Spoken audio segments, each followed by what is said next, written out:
UNI's student-athlete football players hail from the state of Iowa, and that's a little higher than some other unmentionable Division I programs in the state.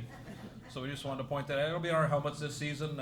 You'll see it on Saturday on the back of the UNI helmet, but we have a helmet here today to show that. And next up, UNI football head coach Mark Farley. Panthers will open 7 p.m. on Saturday down in Ames against the Cyclones. MediaCom game at 7 p.m. It's also available on our UNI streaming as well. So thanks, and next up, Coach Farley.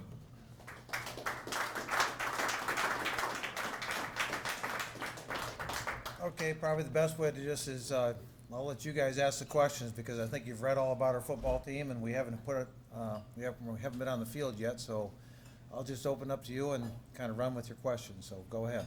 Coach, you've had a couple of close calls over the last couple of seasons against BCS level teams to start the season. What can a win, I guess, do for the team, the program, everything to start the season?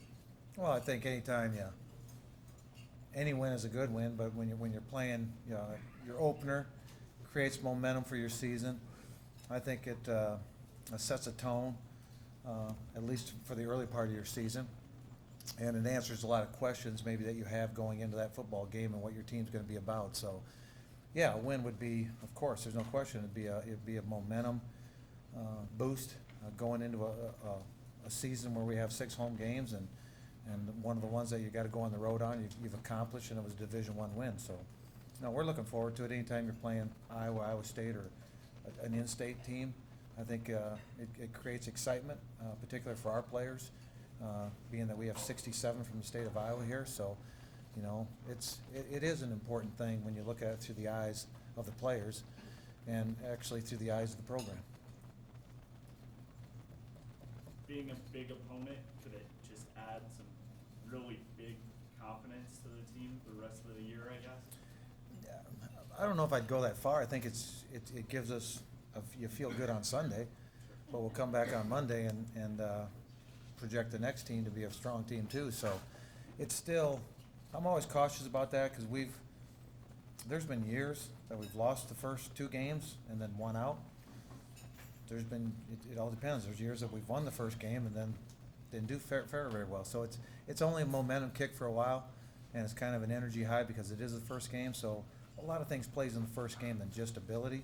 There's a lot of where your team is at. There's a lot of positioning that it hasn't been done yet that you might have play a factor in the game, whether it be by surprise or by talent. So there's a lot more things that play involved in the first game that maybe aren't involved in the third game. So I won't go that far, but I will say, of course, it'd be a huge momentum and a nice win if we could get it. What did last year's game against Wisconsin, I guess, do for the team being it was pretty close? Well, as I look back, and we left the field feeling good about our football team because we had a strong football team that I felt played a strong team. And we just didn't know where we stood going into that game. And we did it on the road in a tough environment, so you felt good leaving the game. Hindsight on it hurt the long-term part of the season because when we went and played Iowa 2 weeks later, we just weren't as strong a football team going into the 3rd, 4th game of the season as what we would have been had we played FCS and or just won 1A games. So you have that balancing act. So it's hard to measure that game because you came out of it feeling decent with a loss. But today, if you look at the records, nobody's saying who beat you. They're just looking at 5 and 6, and on a piece of paper, it's going to go down as 5 and 6, and nobody will care who 2 of the 5 were. So there's a huge balancing act there. So I don't get too caught up in who the win's against. Of course, it's different and more exciting when it's a Division I A team. Mark, a year ago, you were going to Camp Randall with an unproven quarterback, from Morgan. His comfort level for this game, how much better is it? Well, the coaches probably have a better comfort level than he does, because we were apprehensive last year that we had a good quarterback with good intelligence. We just didn't know how he's going to manage the game, so we kept a limited package for him so he could manage that game. I think now he has a better understanding. We have confidence in him and he in himself, so it gives us an ability to make maybe a little bit stronger package for the first football game, knowing what his abilities are. Iowa State, for the first time in a few years, they know who their starting quarterback is going to be. They haven't been in that situation. What are your impressions of this Richardson kid that's going to be their quarterback? Well, actually, when you go back and look at it, your perceptual vision of him is that he's a good thrower and a good pocket quarterback. But when you watch him, you find out he's very athletic, so you understand why he's a starting quarterback. He's great scramble ability, actually has very good speed. He's a good runner.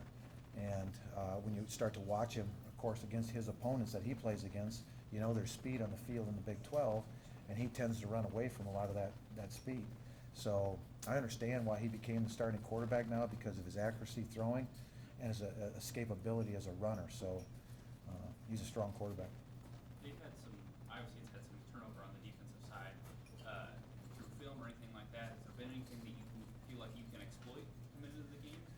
Well, again, that goes with the first game. There's really, it's a piece of paper to us with the depth chart is all that we see. And so for us to say that there's anything to exploit is just a guess. We have no idea what the replacements look like. I have seen some of them because of junior college transfers, so I know what they were, at least when they were at Iowa Western and some of the junior colleges they were at. So I know what talent they were there. So there's still that hidden product of what they're going to put on the field with their new linebackers, with their new D-line.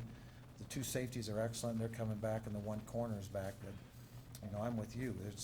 That's a perceptual thing that they may be stronger than last year. What I would say about Iowa State, looking at their program, is they're a deeper program than they've ever been. The words I've been using in a lot of conversation is they're a Big 12 team.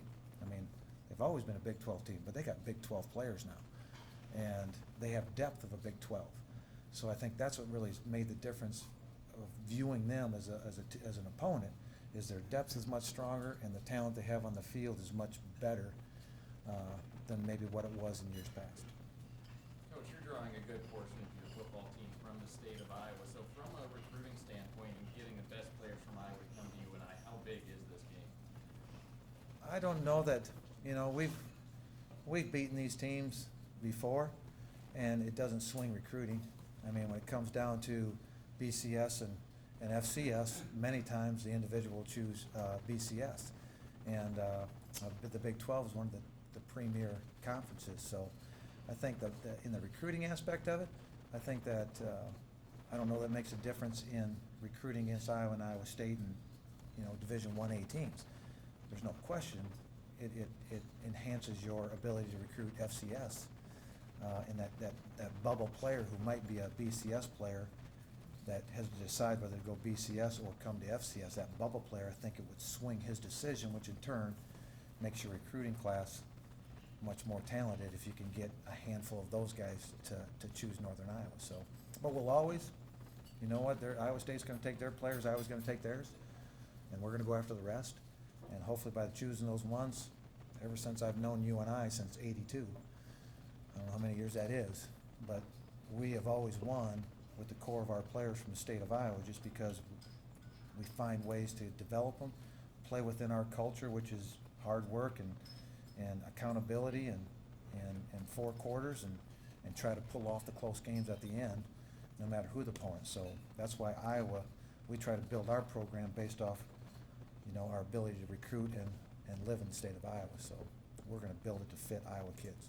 I'll follow up what you just said, Ben. A lot of these guys, I'm sure, got overlooked by BCS programs. Do you think they go into games like these kind of with a chip on their shoulder because of that? You know, that question gets asked every year, but I don't know if it's a chip on their shoulder as much as it's an opportunity for them to stand tall in their phase of their life, if you will, on that field. So on football, it's just battles. It's one-on-one battles all over the place, and it's not about what jersey you wear. It's me against you, and then it becomes we against them. So granted, most of us are from this state, so it makes a difference of the people in the stands because we live here. The other ones can go home, but I have to live here throughout the rest of the year of how I played. My resume is on tape. So I think that plays into it. I wouldn't call it chip because there's no nastiness to it. It's just more of a drive to be successful in front of a lot of your peers. You settled on a starting punter yet for this weekend? Pardon me? Punter, have you settled on a starting punter? Well, hopefully we don't have to punt and then I want to decide. So no, I haven't. No, not. It's high probability to be Logan Bigler. Okay, I like Logan. Logan's been real consistent, done a real nice job. Has player and as a person from a year ago? Sawyer has never changed as a person. He really hasn't. He just has that demeanor. I think you've all met him and talked to him at least once, and I think you could talk to him last year and talk to him this year, and you really don't see a change in his character or his personality. His demeanor is so calm, but that gives him his presence in the huddle. So I think he has a better vision of the game, when he's underneath center than what he did before, just because, probably the game's going a little bit slower for him, so he can recognize some things, and he knows our terminology. You can talk to him now in a way in the office that he can talk our lingo, which makes our conversations much shorter now between Mario Verduzco and he, because, they can communicate with just short words instead of having so much teaching to do. So I think the communication between he and the offensive coaches is much more efficient. What were some of the biggest things you saw out of Thursday night scrimmage? What I liked about Thursday night scrimmage is we had good rhythm. It was like a first game. It was kind of like it ended up being like a Thursday night football game. That's how I ended up treating it. Going in, I didn't know how to treat it. We were just going to play and get our body clock set for the 7 o'clock game. But as it turned out, we had good rhythm. It felt like a game. The tempo was like a game.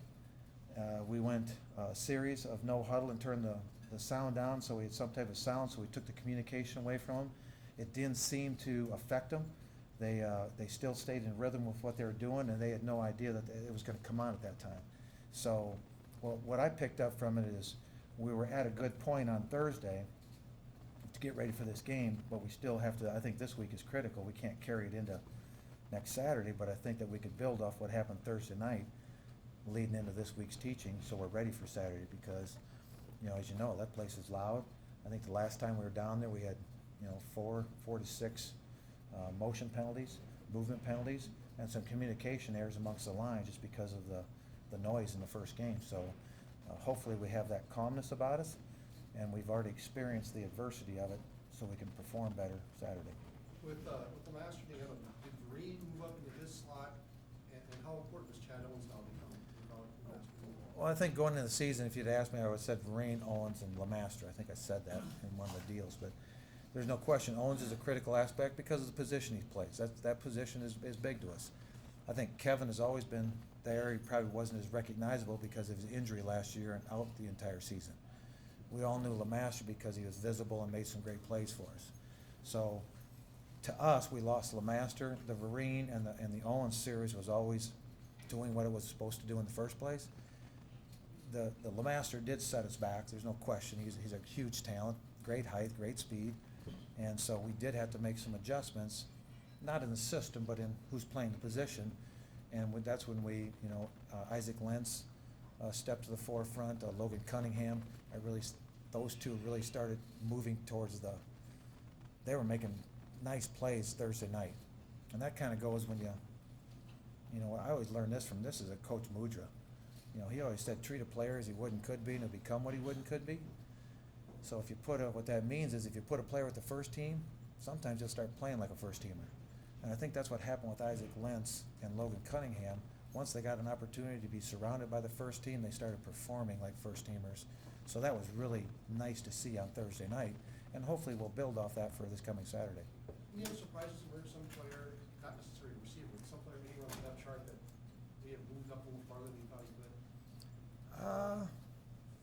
Yeah, that's a good question. Probably the ones that showed up that I probably didn't know that were going to be talked about this early in the season. Joe Feldeposh on defense. Really think he's a great camp. I think Jamison Whiting, the freshman corners, had a great camp. I think those two come to mind just standing here, of guys that are in the two deep that will play on Saturday, where I didn't know how much they'd play at all this season. So they've done well enough and performed well enough that I'm excited to see how they play this Saturday. Obviously bringing in an assistant to apparently install a pistol. How much have you seen that, and what sort of adjustments does that require as opposed to a shotgun or something else? Ask it again. I heard pistol. Yeah, but apparently they have an assistant that's coming to help them install that. Right. Does that change what you do a lot, or have you seen it a lot? Or? I do know, and of course, he did come from Nevada in that series when they had 3,000-yard rushers on the same team, the Kaepernick days back at Nevada Reno. So that's what you're asking. That's where his background is. So yeah, we've actually played. We played in our offense. We played a pistol. We've had when we had Terrell Rennie, he was a pistol quarterback. We were in pistol 2 years ago. So for 2 seasons here, we actually every spring played against pistol, and then thus, we understand it because it's been around now a while, so it's nothing new to us, but it's difficult to defend too. So, and that goes back to your question earlier, is first game stuff, trying to find out where the weaknesses are. That's the surprise factor is how are they going to use their offense with this new addition of coaching, and they do have their backfield, their running backs, by my reading, have really improved with their junior college talent they got. So somehow, some way, the running backs have improved immensely, and maybe it's the system and maybe it's the players. So we've yet to see. So that's going to be one of those things that'll unfold in front of us on Saturday night. You were really excited about players staying over the summer and said that you hoped that it would translate into a quick start over camp. Did you see that happen, and I guess assess where your team's at because of that now? Good question, but sitting here today going into the game, I think we have a great opportunity today that I have a lot of options as a coach on offense and defense to do a lot of things on Saturday night. Now, I got to pick them. I can't do them all because we prepared for the season. But I do have many more options today to choose from as I put a plan together for this Saturday. Last year, going to Wisconsin, it was you had to keep it pretty simple because you got a new quarterback and a lot of things that I didn't have this, my toolbox wasn't really full. I think that there's a lot of things for us to choose from now, and it's up to us to choose the right stuff to fit these players. But I do feel comfortable saying that we have a lot of choices as we prepare of what we can play. Now we got to lock into those ones we're going to play and get better at them. So you saw results from everybody staying over the summer? Oh yeah, and I think you'll see more of the results not in the first game. I think you'll see the results of this after the open date. The summer effect at the beginning of the season, after the open date, that's when you should see if that's an impact, and I believe it should show then. If it turns out that you have a great season and that is a reason that you point to, is that going to become a trend? Do you think that you're going to see players in mass staying over the summer like that again? Well, you have to anymore, and if you don't, you're not going to win. And it's not if they want to. They all want to. It's if they can afford to. That's what's different about our sport here. Our guys pay to stay here. I mean, they actually have to fill the refrigerators and the groceries and the rent, and they have to do those things to stay.